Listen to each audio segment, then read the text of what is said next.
हम लोग कहते हैं कि 20% है, कहते हैं ना, इसका मतलब जानते हैं क्या है?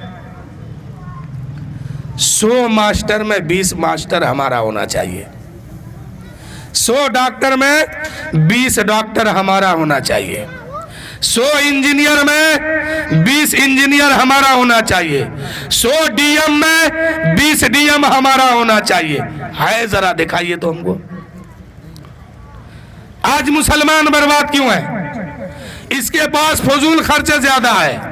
बेटे की शादी होगा, बेटे की शादी होगी, बेटी की शादी होगी, क्या करेगा ये? 20,000 में डीजे करेगा, 40,000 में पटाखा खरीदेगा, 2 लाख का खाना बनाएगा, 2.5 लाख का बाराती लेके जाएगा। इसी में मुसलमान बर्बाद है।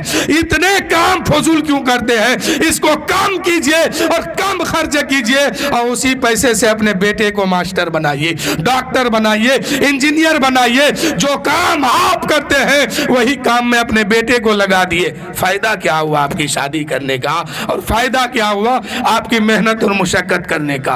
बाप पान बेचता है, कुछ दिन के बाद बेटा को भी लगा दिया। क्या फायदा हुआ 24 घंटा काम करके? बाप आलू बेचता है, बेटा को भी लगा दिया। बाप सिलाई करता है, बेटा को भी सिलाई मशीन में लगा दिया। फायदा नहीं हुआ। फायदा कब होगा?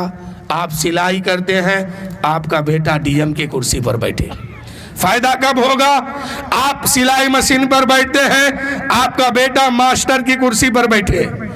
आप आलू बेचते हैं, फायदा कब होगा? आप आलू के दुकान में बैठते हैं, आपका बेटा इंजीनियर की कुर्सी पर बैठे। तब आप कामयाब है, तब आपको समझेंगे कि आप कामयाब है। वरना आप बेकाम का दुनिया में है। कोई काम, कोई अहमियत आपकी नहीं है। पैसा होने से क्या होता है? कहाँ है पैसा आपकी? आपकी पैसा आपको दिखाई नहीं देता है। समाज को आज पैसा कहाँ दिखाई देता है? जो काम बाप गरीब बन के किया वही काम बेटा कर रहा है। पैसा तो तब आपकी दिखाई देगा जब आपका बेटा कोई ऊंचा ओहदा पर बैठेगा, जब आपके भाई कोई ऊंचा ओहदा पर बैठेगा। लेकिन अगर जो काम आप किए वो काम आपका बेटा कर रहा है, वो काम आपका भाई कर रहा है, कोई मुर्गा बेच रहा है, कुछ दिन बाद उसका बेटा मुर्गा बेच रहा है, क्या फायदा हुआ बेच के? फायदा तब समझ में आएगा कि जो काम आप किए, आपसे अच्छा काम आपका बेटा करे। जहां हम 20% है, हर मोड़ पर हमें 20 आदमी चाहिए।